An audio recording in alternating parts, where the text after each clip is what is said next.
Gold, trusted gold buyers. మీరు తాకట్టు పెట్టిన బంగారాన్ని విడిపించి ఈ రోజు ఉన్న మార్కెట్ ధరకు కొనబడను.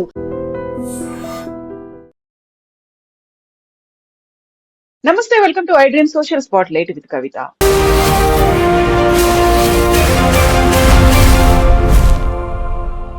నిర్మలా సీతారామన్ నిన్న ప్రవేశపెట్టినటువంటి బడ్జెట్ గురించే దేశమంతా చర్చించుకుంటోంది. కేవలం దేశం గురించి మాత్రమే ఆలోచించారా, రాష్ట్రాల గురించి ఆలోచించలేదా? అందులోనూ పర్టికులర్ గా ప్రజల గురించి లేకపోతే తీసుకొచ్చేటువంటి సరికొత్త ప్రాజెక్టుల గురించి చర్చ ఎందుకు లేదు? అందులో బడ్జెట్ కేటాయింపులు ఎందుకు జరగలేదు అనే దాని మీద ఇప్పుడు చర్చ జరుగుతోంది. మనతో పాటుగా ఉన్నారు foundation for democratic reforms founder doctor Jayaprakash Narayana గారు. సార్ నమస్తే. సార్ నమస్తే కవిత. సార్, ఈ ఎప్పుడు మనం రెగ్యులర్ గా చూసేటువంటి బడ్జెట్ లాగా నిన్న అనిపించలేదు. రాష్ట్రాల కేటాయింపులు లేవు. యూజువల్ గానే ఎలక్షన్స్ ఎక్కడైనా జరుగుతున్నాయంటే ఆ రాష్ట్రాలకే బడ్జెట్ కేటాయింపులు అనేవి ఉండేవి. అలా కాకుండా చాలా సాదా సీదాగా ఉంది ఈ బడ్జెట్. కేవలం ఏవో లెక్కలు చెప్పుకుంటూ వెళ్ళిపోయారు తప్ప కేటాయింపులు లేవు అనేది. మీరెలా చూస్తున్నారు సార్ ఈ బడ్జెట్ ని? కవిత, మనం బడ్జెట్ అంటే మనం చూడవలసింది ఒకటి, ఆర్థిక వ్యవస్థ ఎట్లా నిర్వహిస్తున్నారు, ఎంత ఆదాయం వస్తోంది, ఎంత ఖర్చు పెడుతున్నారు, మరి పరిమితి మించి అప్పులు పెరిగిపోతున్నాయా, పిల్లల మీద భారం పెడుతున్నామా, ఆ డబ్బు ఎట్లా వినియోగం చేస్తున్నాము, రేపటి భవిష్యత్తుకి పునాదయం వేస్తున్నాం. ఈ 4 చూడాలి. దాంతోపాటు ఫెడరల్ వ్యవస్థలో మీరు అన్నట్టుగా రాష్ట్రాలకు నిధులు ఏ మేరకు వెళుతున్నాయి అన్నది మనం ఆలోచించాలి. ఒక్కసారి చూస్తే మొట్టమొదటిది, చాలా గడ్డు కాలంలో ప్రపంచం అంతా ప్రతికూల పవనాలు వీస్తున్నాయి. చాలా దేశాల్లో బడ్జెట్ అదుపుతిప్పిపోయింది. అప్పుల భారం పెరుగుతోంది, ఖర్చు పెరుగుతుంది, ఆదాయం తగ్గుతుంది, ఆర్థిక ప్రగతి మందగిస్తుంది. కానీ మన దేశంలో సమర్థమైన ఆర్థిక నిర్వహణ వల్ల గత 7-8 సంవత్సరాలు 10 సంవత్సరాల కారణంగా మనకి కోవిడ్ వచ్చినా కూడా, ఈ మహమ్మారి వచ్చినా కూడా, కోవిడ్ తర్వాత ఆనాడేమో అప్పుల భారం పెరిగిపోయింది. ఎందుకంటే ఆదాయం తక్కువ ప్రభుత్వానికి, ఖర్చు పెరిగింది. అటు వ్యాధి నివారణ కోసం, వ్యాధిని నిరోధక కోసం చెప్పని, రెండో పక్కన మరి ఈ కష్టాల్లో ఉన్నటువంటి సామాన్యులకి కొంత భరోసా ఇవ్వడం కోసం చెప్పని ఆదాయం తగ్గింది. అందుకని ఆనాడు మన అప్పుల భారం 9.2%. ఈ శాతం ఏమిటి? మొత్తం జాతీయ ఆదాయంలో 9.2% అప్పు చేశాము. ఆర్థిక మంత్రి నిర్వహణ వల్ల, ప్రభుత్వ నిర్వహణ వల్ల గత 4-5 సంవత్సరాలుగా క్రమక్రమంగా తగ్గుతూ వచ్చి ఈ సంవత్సరం 4.4% పరిమితం చేశారు. వచ్చాడు 4.3%. ఒక 4-5 ఏళ్ల లోపల మొత్తం అప్పుల భారం దేశం మీద బాగా తగ్గే ఏర్పాట్లు చేస్తున్నారు. అంటే గొప్ప విజయాన్ని సాధించారు. మామూలు అంకెలు చెప్పడం తప్ప, అప్పులు పెరగడం తప్ప విజయం సాధించలేదు. తెలంగాణ తీసుకొని, ఆంధ్రప్రదేశ్ తీసుకోండి, ప్రతి సంవత్సరం అప్పుల భారం పెరుగుతోంది, ప్రతి సంవత్సరం లోటు పెరుగుతోంది, అప్పు తీసుకునే మొత్తం పెరుగుతోంది, ద్రవ్య లోటు అని చెప్పటం, ఫిజికల్ డెఫిసిట్, అది పెరుగుతోంది. కానీ జాతీయ స్థాయిలో తగ్గుతోంది. మన పిల్లలకు మంచిది. ఇది మొట్టమొదటి అర్థం చేసుకోవాలి. రెండోది, ఆదాయమో ఖర్చు గురించి మాట్లాడాం. మనం ఏ రకంగా ఖర్చు పెడుతున్నారు? పనికొచ్చే డబ్బా, లేకపోతే ఊరికే దుబారా ఖర్చా? దేశ చరిత్రలో ఎప్పుడు లేని రీతిలో రికార్డు స్థాయిలో పెట్టుబడులు పెంచారు. ఈ సంవత్సరం ఉదాహరణకు ప్రవేశపెట్టిన బడ్జెట్లో మొత్తం కలిపి 17 లక్షల కోట్ల రూపాయల పైచిలకు మౌలిక సదుపాయాలు కావచ్చు, రోడ్లు కావచ్చు, లేకపోతే రైల్వేలు కావచ్చు, ఇవన్నీ ఎక్కడొస్తాయి? ఇవన్నీ ఢిల్లీలో రావట్లా, రాష్ట్రాల్లోనే వస్తున్నాయి. ఇందాక మీరున్న ఉదాహరణ రాష్ట్రాలకు పెట్టుబడులు అని చెప్పని, ఉదాహరణకి 7 హైస్పీడ్ ట్రైన్స్ గురించి మాట్లాడారు. దానిలో 3 తెలుగు ప్రజలకు పనికొచ్చాయి. పూనా నుంచి హైదరాబాద్కి, హైదరాబాద్ నుంచి బెంగళూరుకి, హైదరాబాద్ నుంచి చెన్నైకి. ఎక్కడ వచ్చేది? ఢిల్లీకి పనికి వచ్చేది కాదు, మనకు పనికి వచ్చేది. అటు ఆంధ్రప్రదేశ్కి, తెలంగాణకి. ఎందుకంటే హైదరాబాద్ నుంచి బెంగళూరుకి వెళ్ళి రాయలసీమ నుంచి పోతుంది, హైదరాబాద్ నుంచి చెన్నైకి పోయేది కోస్తాంధ్ర నుంచి పోతుంది. కాబట్టి దానికి వేరే చెప్పక్కర్లా. ఊరికి ఆర్భాటం చేసి ఆంధ్రప్రదేశ్కి ఇచ్చాం, తెలంగాణకి ఇచ్చాం, ఇట్లా ఉండదు. ఇది జాతీయ బడ్జెట్. జాతీయ స్థాయిలో వాళ్ళ బాధ్యతలు వేరు, వాళ్ళ వనరులు వేరు. రాష్ట్రాల్లో బాధ్యతలు వేరు, వనరులు వేరు. దాని తగ్గట్టే ఢిల్లీ నుంచి డబ్బులు వస్తాయి. ఇక తర్వాత చూడవలసింది, జాతీయ స్థాయి నుంచి ఏ మేరకు రాష్ట్రాలకు వస్తుంది. నేను యాక్చువల్ అంకెలు చెప్తున్నాను మీకు. ఈ సంవత్సరం 26,20,769 కోట్ల రూపాయలు రాష్ట్రాలకి ఢిల్లీ నుంచి బదిలీ అవుతుంది. 26 లక్షల కోట్ల రూపాయలు. 74 అంటే ఏం మాట్లాడుతున్నాం మనం? లక్షల కోట్ల రూపాయల చిలపెంకులా కనిపిస్తున్నాయి మనకి. దీనిలో అంటే దాన్ని అర్థం చేసుకోవాలంటే, జాతీయ స్థాయిలో వచ్చేటువంటి పన్నుల వాటాలో 59.6% అంటే 60% రాష్ట్రాలు పెడుతుంది. మొత్తం జాతీయ స్థాయికి వచ్చే పన్నుల ఆదాయంలో 60% రాష్ట్రాలకు పోతుంది. పన్నులు కాకుండా మిగతా ఆదాయం లెక్క పెట్టినా కూడా 56% రాష్ట్రాలకు వెళుతుంది. హ్మ్.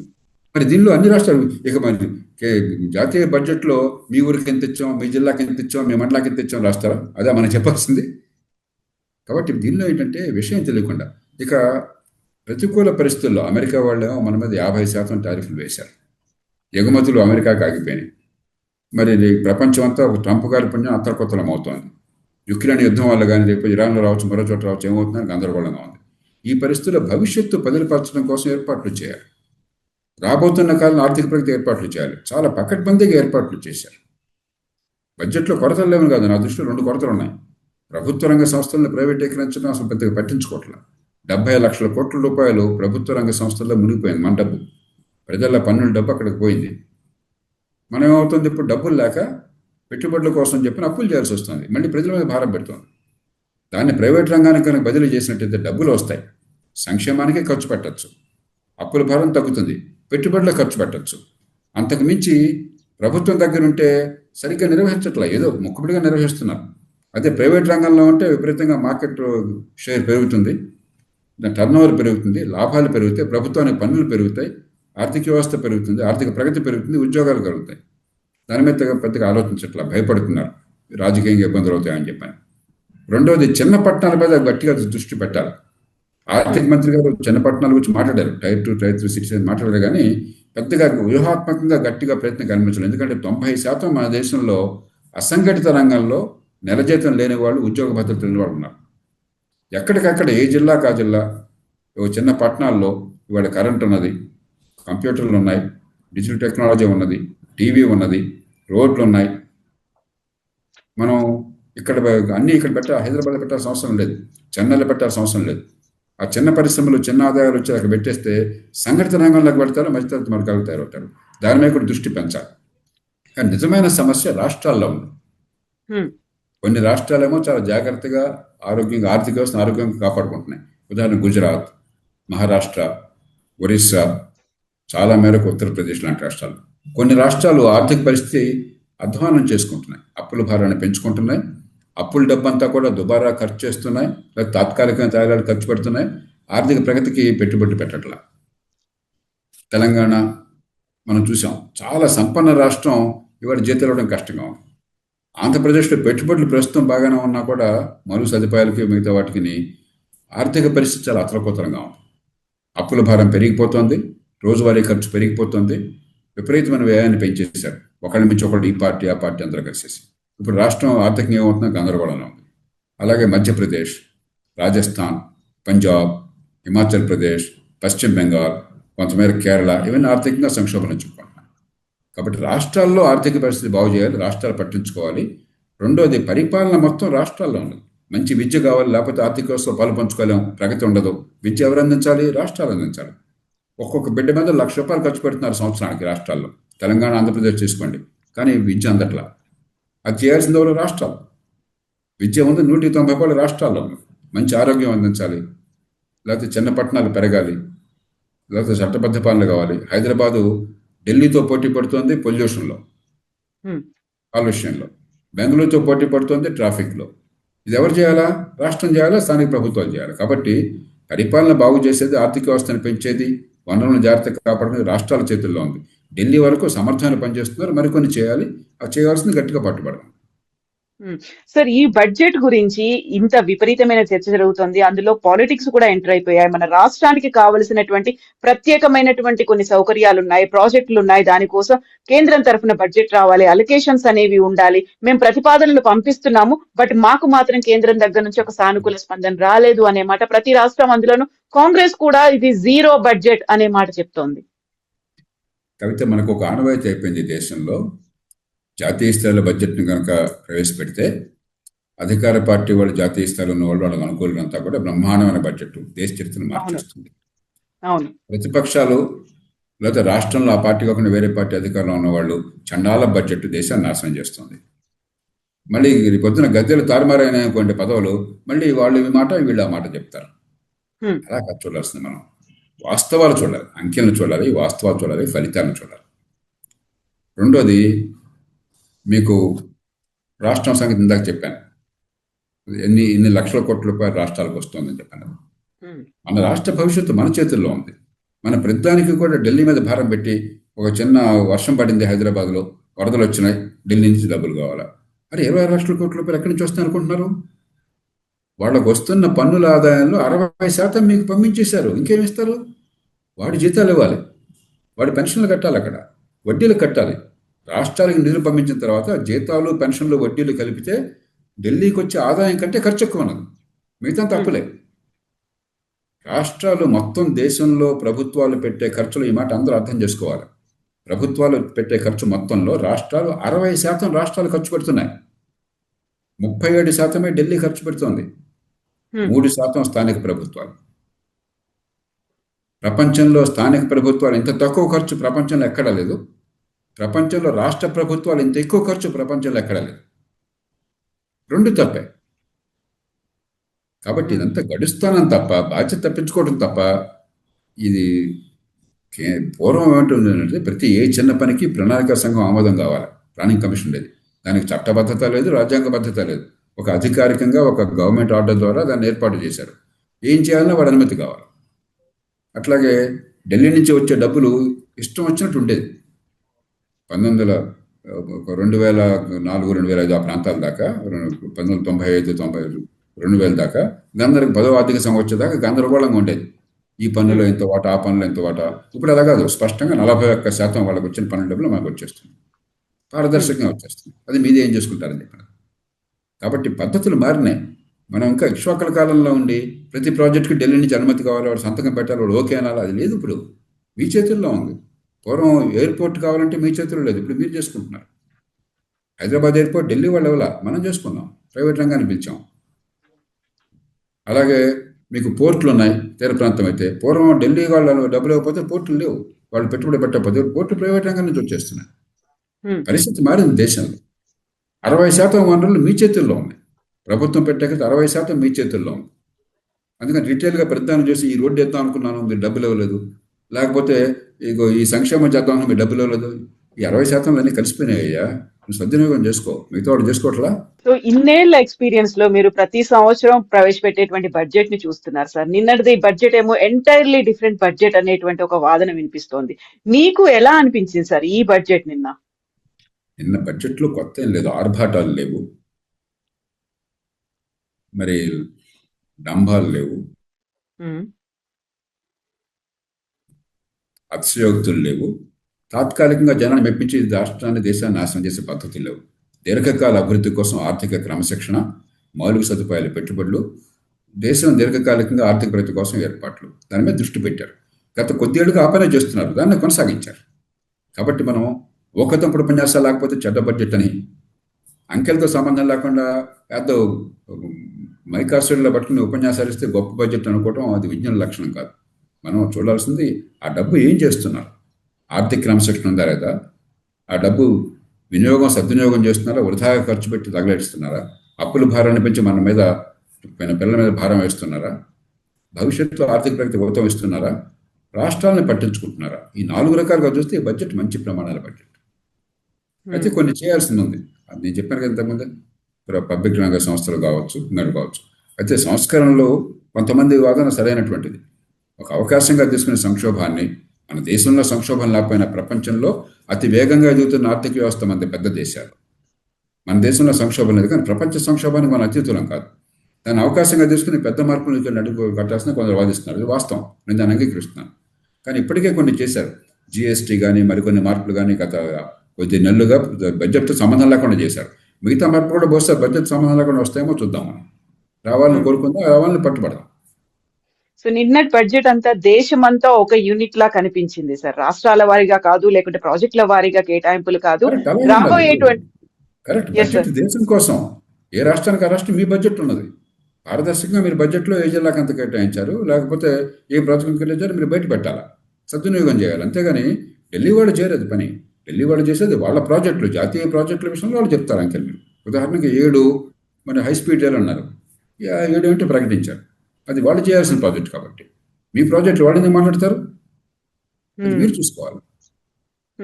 సార్ ఇప్పుడు 2047 కల్లా 100 ఏళ్ల నాటికి మనం ఏం చేయబోతున్నామో, మన టార్గెట్స్ ఏంటి, ఒక లాంగ్ టర్మ్ లో, లాంగ్ విజన్ లో ఎలా ఉండాలి అనేది అంతా కనిపించింది. సో ఇప్పుడు ప్రజలు ఫేస్ చేస్తున్నటువంటి సమస్యలు ఏవైతే ఉన్నాయో దానికి ఒక పరిష్కారంగా, లేకపోతే వాటి కేటాయింపులు అనేవి లేవు. ఇప్పుడు బంగారం గురించి ఏదన్నా అదుపు చేస్తారేమో, 2 లక్షల దాకా వెళ్ళబోతోంది, దాని గురించి ఎందుకు మాట్లాడలేదు అనేటి ఆ మాటలు కూడా వినిపిస్తున్నాయి. అలాంటి విశ్లేషణలు కూడా ఉన్నాయి కదా సార్. బంగారం గురించి మాట్లాడారు కవిత, కొంచెం మనం లోతుకి వెళ్ళాలి. చాలా మంది తెలియకపోవచ్చు, ప్రపంచం మొత్తంలో అతి ఎక్కువ బంగారం ఉన్నది భారతదేశంలో. మన దగ్గరే మొత్తం ప్రపంచ చరిత్రలో ఆదిమ మానవుడి దగ్గర నుంచి ఇప్పటిదాకా 191,000 టన్నుల బంగారాన్ని వెలికి తీసి ఉత్పత్తి చేశారని అంచనా. దానిలో 35,000 టన్నులు మన దేశంలో ఉన్నది. దాని విలువ మీరు ఈవేళ కనుక రూపాయల్లో లెక్కడితే, డాలర్లు లెక్కడితే ఉదాహరణకి, దాని విలువ సుమారుగా $5 ట్రిలియన్ పైన ఉన్నది. 5 ట్రిలియన్ పైన ఉన్నది. కాబట్టి ఖచ్చితంగా బంగారాన్ని వెలికి తీయటం మంచిది నా దృష్టిలో. డిమాండ్ ఎంత ఎక్కువ ఉన్న దేశంలో మనకేమవుతుంది, ఎవరింట్లో వాళ్ళు, అందులో మన మహిళలకు బంగారం అంటే ప్రాణం, ఎవరింట్లో వాళ్ళు బంగారం ఉంచుకుంటారు. మంచిదే, ఎందుకంటే రేపు పొద్దున ఎలాంటి పరిస్థితి వచ్చినా కూడా మనకి జీవితంలో భరోసా ఉండాలంటే బంగారానికి విలువ తగ్గదని నమ్మకం ఉంది కాబట్టి. కానీ ఏమవుతుంది, ఇనపెట్లో మీరు నిధి పెట్టేసి పాతరేస్తే ఉపయోగపట్టలా. కాబట్టి బంగారం ఎవరిది వాళ్ళకి ఉండేట్టుగా చేస్తూనే దాన్ని మార్కెట్లోకి తీసుకొచ్చామనుకోండి, బంగారము డాలర్లతో సమానం, విదేశీ మారద్రవ్యం ఉన్నట్లు లెక్క. కొంతైనా బంగారం బయటకు వచ్చిందనుకోండి, మీ బంగారం పోకుండా, మీ బంగారానికి ఇప్పుడు ఏమీ రావట్లా, మరి సంవత్సరానికి ఎంత కొద్దిగానే మన వడ్డీ ఇచ్చారనుకోండి, బంగారం మన చేతుల్లో ఉంటుంది, మన పేరుతో బ్యాంకులో ఉంటుంది, మన కొద్దిపాటి వడ్డీ అదనంగా ఆదాయం కూడా వస్తుంది. ఆ పద్ధతి తర్వాత భద్రంగా ఉంటుంది, ఇంట్లో మన దొంగతనం చేస్తారని భయం ఉండదు. అలా పెట్టున్నాం అనుకోండి, అప్పుడేమవుతుంది, కొన్ని 10 లక్షల కోట్ల రూపాయలు మార్కెట్లోకి వస్తాయి. దాన్ని పెట్టుబడులకు ఉపయోగించవచ్చు దేశంలో. ఇప్పుడు పెట్టుబడులు లేక విదేశాల నుంచి కానీ దేశం నుంచి కానీ పెట్టుబడులు సరిగ్గా అవసరం. ఇప్పుడు మనం పేద దేశాల్లో అవసరాలు ఎక్కువ, డబ్బులు తక్కువ, కాబట్టి పెట్టుబడులు ఎవరు పెట్టాల్సిన అవసరం ఉంటుంది. ఆ పెట్టుబడులు లేక అలమటిస్తున్నాం మనం. దానికోసం ప్రభుత్వాన్ని ఇందాక మెచ్చుకుంటున్నాం. ఎందుకని 17 లక్షల కోట్ల రూపాయలు పెట్టుబడులు పెడుతున్నారు. 10-12 ఏళ్ల క్రితం 2 లక్షల కోట్ల రూపాయలు ఈ దేశంలో పెట్టుబడుల కోసం ప్రతి సంవత్సరం పెట్టేది. 8 రెట్లు పెంచారు. 8 రెట్లు పోతే 20 రెట్లు చేయొచ్చు. కాబట్టి దానికి పథకాలు ఏర్పాటు చేయాలి. కానీ రాజకీయంగా భయపడుతున్నారు. బంగారాన్ని బయటకు తీసుకురండి అని చెప్పంటే ప్రజలు ఎదురుతారన్న భయంతో ప్రభుత్వాలు మౌనంగా కూర్చుంటున్నాయి. బంగారం రేటు మన ప్రభుత్వం చేతుల్లో లేదు. అంతర్జాతీయ మార్కెట్లో బంగారం గ్లోబల్ కమాడిటీ. ఒక దేశంలో ఒక రేటు, ఇంకో దేశంలో ఇంకో రేటు ఉండదు. కాబట్టి బంగారానికి డిమాండ్ ఉన్నది. మన దేశంలో ఉదాహరణకి ముడి చమురు తర్వాత అతి ఎక్కువ విదేశీ మాత్రమే ఖర్చు పెడుతుంది బంగారం మీద. కొన్ని సంవత్సరాలు 1000 టన్నులు దిగుమతి చేసుకుంటున్నాం. ఈ సంవత్సరం నాకు ఎంతో తెలియదు, బహుశా 400 టన్నులు కనీసం దిగుమతి చేసుకుంటున్నాం. 400 టన్నులు అని చెప్పంటే వాడున్న పరిస్థితుల్లో బంగారం మీకు ఒక $60-70 బిలియన్, ఒక $70 బిలియన్, $60 బిలియన్ మనకి బంగారం దిగుమతిగా ఖర్చు అవుతుంది. కాబట్టి విదేశీ మాత్రమే పోతున్నది. అయితే బంగారం విషయంలో నా దృష్టిలో కొన్ని ఏర్పాట్లు చేయాల్సిన అవసరం ఉన్నది. కానీ ఏ పార్టీకి, ప్రభుత్వానికి కూడా ధైర్యం చాలటం లేదు. మనం అందరూ పూనుకున్నట్టయితే, ప్రజలు అంగీకరిస్తే ఎవరిదో రేపని ఆ పని చేయొచ్చు. ఆ బంగారాన్ని సద్వినియోగం చేసుకోవచ్చు దేశం కోసం. ఓవరాల్ గా ఈ బడ్జెట్ కి మీరు యాక్చువల్ గా ఎన్ని మార్కులు అంటే ఏం చెప్తారు సార్? ఎన్ని మార్కులు వేస్తారు? ఆర్థిక క్రమశిక్షణలో 9 మార్కులు వేస్తాను 10కి. రాష్ట్రాలకు వనరుల పంపిణీలో 9 మార్కులు వేస్తాను. అభివృద్ధి గోత్రం విషయంలో 7 మార్కులు వేస్తాను. కొన్ని మౌలికమైన సంస్కరణలు మరికొన్ని చేపట్టడం విషయంలో 5 మార్కులు వేస్తాను.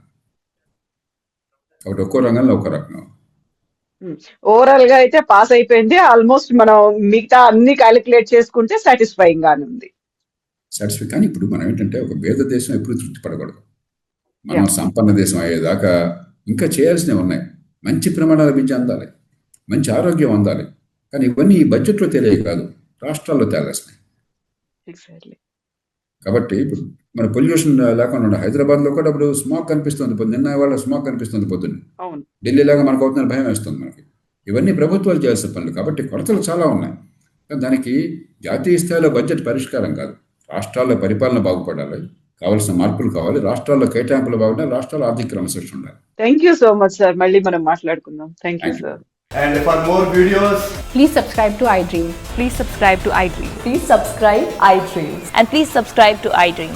For more videos, subscribe to iDream. please like, share and subscribe to the channel. Congratulations, iDream. Subscribe to iDream. Subscribe to iDream. So subscribe to iDream Media. iDream की iDream team अंदर की huge congratulations. Please subscribe iDream Media. Please subscribe to iDream. Subscribe iDream. Please subscribe to iDream.